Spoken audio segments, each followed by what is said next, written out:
Selamat pagi anak-anak semuanya. Gimana kabarnya hari ini? Masih sehat ya? Nah, hari ini kita akan memasuki subtema 2, yaitu tugasku sehari-hari di sekolah. Nah, kalian boleh buka bukunya halaman 45 di pembelajaran 1. Nah, di sini ada denah sekolah, yaitu denah sekolah SD Negeri Nusantara 01, ya. Nah, silakan diamati denahnya, silakan dilihat-lihat apa saja yang ada di denah ya. Oke, saya akan bacakan teks yang di sini. Sekolah Dasar Negeri Nusantara 01. SD Nusantara 01 terletak di Jalan Nusantara nomor 10. Sebelah kanan dan kiri sekolah terdapat sawah. Di depan sekolah terdapat rumah warga, toko, dan tempat fotokopi. Jarak tempuh dari kota ke sekolah sekitar 5 km. Beberapa siswa berangkat ke sekolah diantar orang tuanya. Beberapa siswa berjalan kaki. Ada juga siswa yang berangkat naik angkutan umum. Jalan Nusantara dilalui angkutan umum. Oke.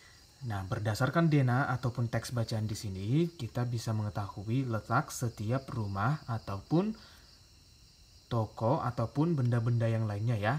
Misalnya, SD Nusantara 01 terletak di antara sawah ya. Jadi kalau dibilang di antara berarti dia berada di tengah-tengah. Oke, contohnya yang lain, misalnya Toko alat tulis terletak di antara puskesmas dan rumah warga. Oke, sekarang anak-anak semua silakan buka bukunya halaman 46. Kita jawab pertanyaan di sini bersama-sama ya. Jawablah pertanyaan-pertanyaan di bawah. Jawablah dengan denah dan teks bacaan tersebut. Jadi maksudnya kalian bisa mendapat jawabannya dari denah dan juga bacaan yang sudah saya bacakan yang tadi ya. Oke, kita lihat nomor 1.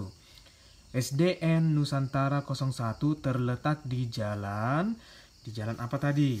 Nah, berdasarkan denah bisa kita lihat bahwa SD Nusantara terletak di Jalan Nusantara ya, di Jalan Nusantara, atau berdasarkan teks juga bisa didapat jawabannya. Yang ini ya. SD Nusantara terletak di Jalan Nusantara nomor 10. Oke, pertanyaan yang kedua. Di samping kanan dan kiri SDN Nusantara 01 terdapat, nah jadi di samping kanan dan kiri sekolah itu ada apa? Gitu ya. Nah, lihat kembali dibuka bukunya, dibalik ya. Di antara atau di antara kedua apa? Sawah ya, jadi di kiri dan kanan SDN Nusantara terdapat sawah. Nomor 3.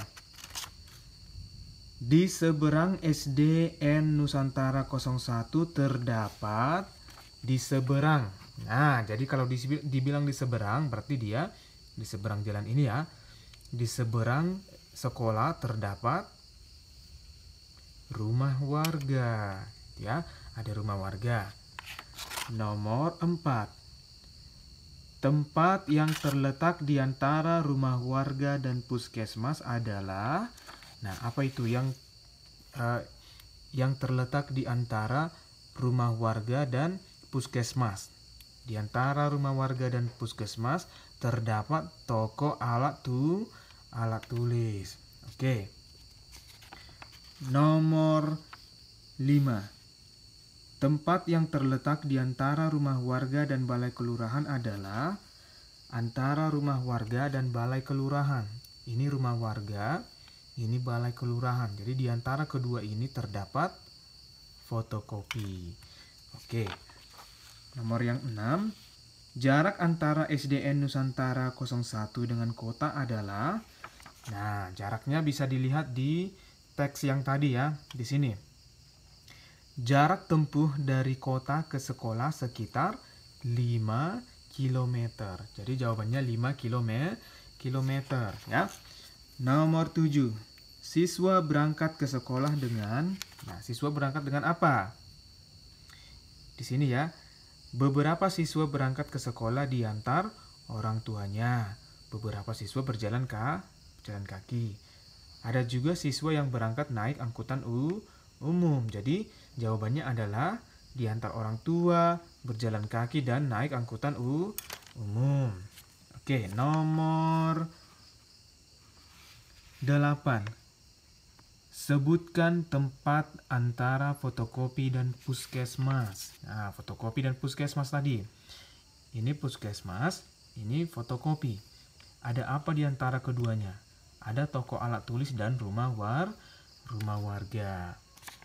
Nomor 9.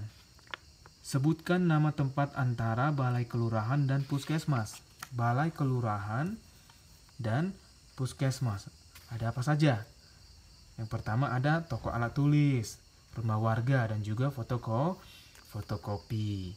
Oke. Kemudian nomor 10. Sebutkan nama tempat dua bangunan sebelah kanan puskesmas. Sebelah kanan puskesmas. Ya, dua bangunan sebelah kanan. Jadi di sini ada toko, rumah warga, fotokopi, dan balai kelurahan. Oke, nanti kalian pindahkan jawabannya ke buku PR ya. Yang di sini ditulis hanya jawabannya saja. Nah, kemudian halaman 47. Amatilah lingkungan sekolahmu dengan cermat secara berkelompok. Gambarlah dan jelaskan letak sekolahmu. Jadi peta sekolahku. Ya, tidak usah digambar, hanya dibayangkan saja ya. Mungkin kalian masih ingat ya, apa yang ada di depan sekolah kita, apa yang ada di samping, kiri kanan ya. Kemudian tulislah letak sekolahmu. Jawablah pertanyaan nomor 1 sampai dengan nomor 5. Oke ya, ini menjadi PR dan juga yang tadi. Kemudian selanjutnya uang saku. Setiap hari Siti mendapat uang saku. Uang saku dapat digunakan untuk membeli makanan atau minuman di sekolah. Jika membawa bekal, uang saku Siti ditabung. Setelah kegiatan upacara, Siti merasa kehausan. Siti dan teman-teman membeli minuman di kantin sekolah. Uang saku setiap siswa berbeda-beda. Siti, Dayu, dan Beni memperoleh uang logam dengan pecahan berbeda. Nah, jadi ketiga orang itu memiliki uang saku seperti yang ada di gambar sini ya. Oke, yang pertama si Siti. Ini Siti ya. Si Siti mempunyai 4 uang logam senilai 500-an ya. Jadi 4 uang 500-an. Kemudian Dayu memiliki 2 keping 500 dan 5 keping uang 200. Nah, dan Beni memiliki 2 keping uang pecahan 1000-an. Nah, jadi ayo menghitung uang Siti, Dayu, dan Beni. Nah, di sini bisa kita lihat ya. Uang Siti, tadi kan Siti mempunyai 4 uang 500-an. 1, 2, 3, 4. Maka boleh dijumlahkan ya, jumlah seluruhnya adalah 2000. Atau boleh juga dikalikan. Tadi kan ada 4. 1, 2, 3, 4. 4 dikali 1 uang itu berapa nilainya? Nilainya sama dengan 500. Maka 4 dikali 500 sama dengan 2000. Gitu ya. Boleh begini caranya. Hilangkan dulu nolnya terlebih dahulu ya. 4 kali 5 sama dengan 20, kemudian tambahkan tadi nolnya yang keduanya 1, 2. Jadi nilainya sama dengan 2000. Nah, uang Dayu mempunyai 2 keping uang 500-an. Maka boleh dijumlahkan 500 ditambah 500 sama dengan 1000 atau 2 kali 500 sama dengan 1000. Nah, kemudian Dayu juga memiliki 5 keping uang senilai 200. Uang 200-an ya. Jadi 5 kali 200 sama dengan 1000. Atau boleh juga 200 tambah 200 tambah 200 tambah 200 tambah 200 sama dengan 1000. Nah, kemudian dijumlahkan totalnya sama dengan 1000 tambah 1000 sama dengan 2000. Kemudian uang Beni tadi mempunyai 2 keping uang logam seribuan ya. Jadi 1000 ditambah 1000 sama dengan 2000. Nah, jadi uang Siti, Dayu, dan Beni bernilai sama, yaitu 2000. Nah, jadi jumlah uang mereka itu sama ya, 2000. Meskipun berbeda-beda nilai uang logam setiap orang ya. Oke, halaman selanjutnya. Halaman 50. Silakan buka bukunya halaman 50. Ini ya. Mengenal nilai kelompok pecahan uang ya. Jadi nilai kelompok. Nah, di sini ada satu kelompok uang ya. Satu kelompok uang terdiri dari 2 koin, di mana satu koin nilainya sama dengan 100. Maka ditulis 200 rupiah. Ini ya, karena dia ada 2 maka dia menjadi 200 rupiah. Nilai uangnya bisa ditulis dengan angka Rp 200,00 atau 200 rupiah ya. Nah, kemudian di sini ada dua keping logam bernilai 500 dan 100. Maka ditulis 600 rupiah. Nah, nilainya Rp 600,00 ya. Kemudian ada uang 100, 100 dan 200. Nah, jumlahnya adalah 400 rupiah. Maka nilai uangnya sama dengan Rp 400,00. Oke ya. Nah, pasangkan kelompok uang logam berikut yang bernilai sama. Manalah yang nilainya sama? Jadi, di sebelah kiri ada uang logam ya, masing-masing satu uang logam. Kemudian di sebelah kanan ada satu kelompok uang logam. Manalah yang nilainya sama dengan yang di sebelah kiri? Kita lihat terlebih dahulu yang sebelah kiri ya. Ini nilainya sama dengan 500. Nah, carilah yang mana 500 di sini. Oke, yang ini ya, 200 tambah 100 tambah 200 sama dengan 500. Jadi ini bisa ditarik garis ke sini. Nah, kemudian nomor 2 kalian lanjutkan sendiri ya. Oke, halaman selanjutnya halaman 51. Halaman 51 ya. Jadi di sekolah Siti terdapat kebun. Kebun itu ditanami berbagai sayuran. Di sana terlihat tukang kebun sedang mencangkul ya.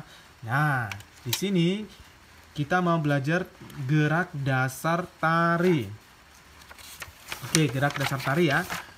Nah, gerak dasar tari adalah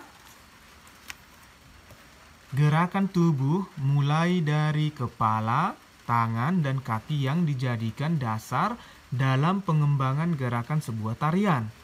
Nah, jadi itu pengertian gerak dasar tari ya. Itu gerakan kepala, tangan, dan kaki yang dijadikan dasar dalam mengembangkan sebuah tarian. Jadi ingat ya, kalian bisa menggunakan gerakan kepala, gerakan tangan, dan gerakan kaki untuk membentuk sebuah gerakan tari. Nah, contohnya seperti ini ya.